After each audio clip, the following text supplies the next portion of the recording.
M6 vous informe que ce programme comporte certaines scènes qui peuvent être déconseillées aux enfants.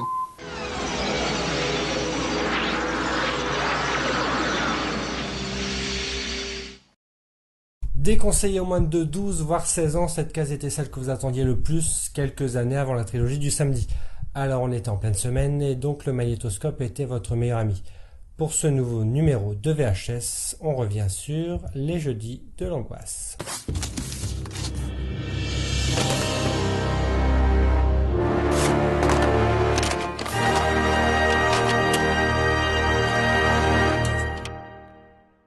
Alors on va un peu abandonner le rose bonbon, le kitsch de l'époque bénie des 90s. On commence déjà avec une mort, désolé, celle de la 5, la chaîne qui n'hésitait pas à diffuser de la série B, programmer une case appelée Les Accords du Diable dès 1988.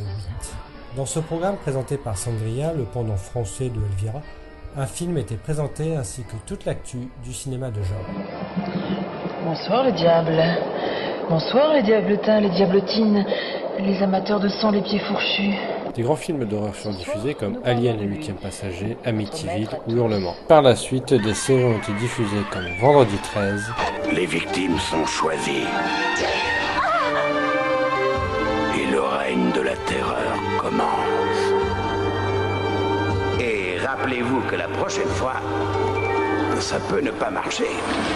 Vous saurez bientôt ce que terreur veut dire. Quand la malédiction aura frappé Ryan, Mickey et Jack. Vendredi 13. Le Voyageur.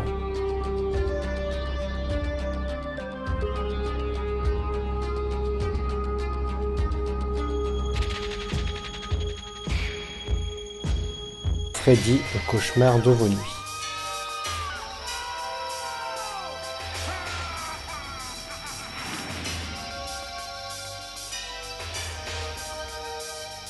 La maison de tous les cauchemars.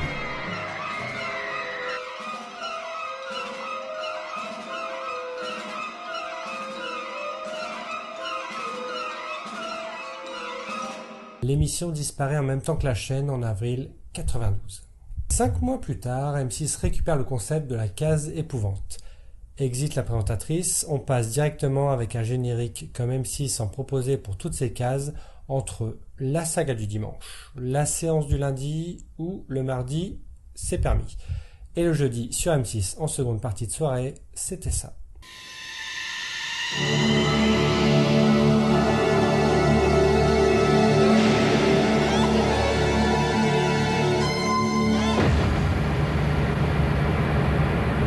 Ça fait toujours son petit effet.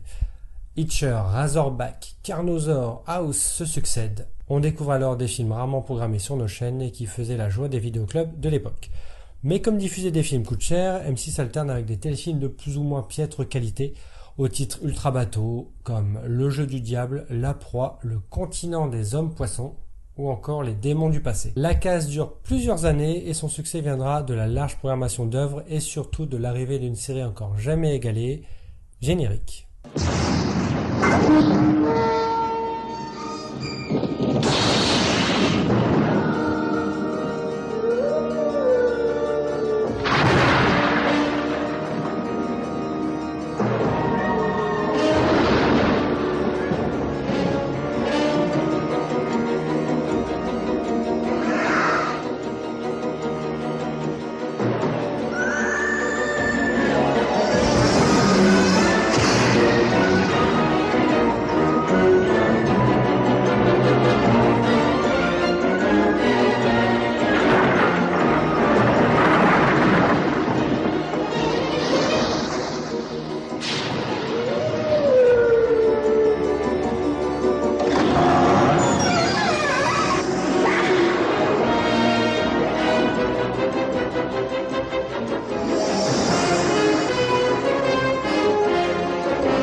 Et oui, les Contes de la Crypte en 95. M6 diffuse la série de HBO par tranche de 2 épisodes.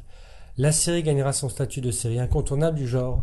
On y croisera, outre le célèbre Hot Skelett évidemment, des acteurs et réalisateurs connus comme Robert Zemeckis, Retour à le futur, Joe Dante, Gremlins, Arnold Schwarzenegger, même Michael J. Fox. Mesdames et messieurs du jury, je ne pense pas que nous aurons longtemps à débattre. Monsieur Smith n'a qu'une seule défense, qui se base sur la ridicule assertion qu'une terrible méprise a été commise. 32-45, Effie Gluckman. Effie Gluckman, ah oui. Encore une dame d'un âge assez mûr. Tom Il est Hanks. vrai qu'elles offrent parfois à un homme des compensations. Je Et serai là. Terry Hatcher. Je te protégerai. Alors la série est une vraie œuvre du genre, hein, avec du sang, évidemment, de la nudité, évidemment, et surtout une bonne dose d'humour noir. M6 diffusera 5 saisons sur les 7 que comporte la série. 3 films sortiront, Le Cavalier du Diable, La Reine des Vampires et l'inédit Ritual. Avec les nouvelles dispositions du CSA concernant la violence et les programmes interdits aux moins de 12 et 16 ans, la série disparaît de la grille.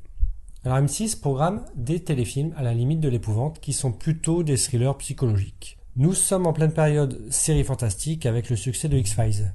En 96, M6 achète à peu près toutes les séries du genre, dont celle de Showtime appelée Poltergeist.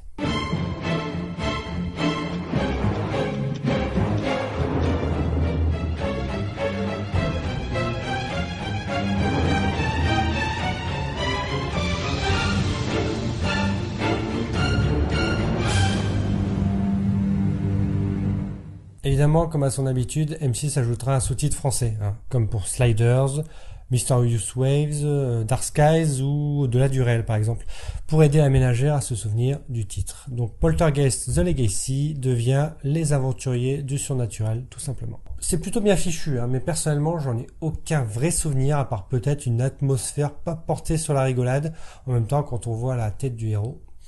En 2002, avec le changement de stratégie de la chaîne, M6, qui voit Love Story cartonner et les émissions de télécrochet arriver, fait disparaître toutes les cases petit à petit, et les jeudis l'angoisse n'existent plus. Le genre horreur sera donc relégué sur le câble ou la TNT.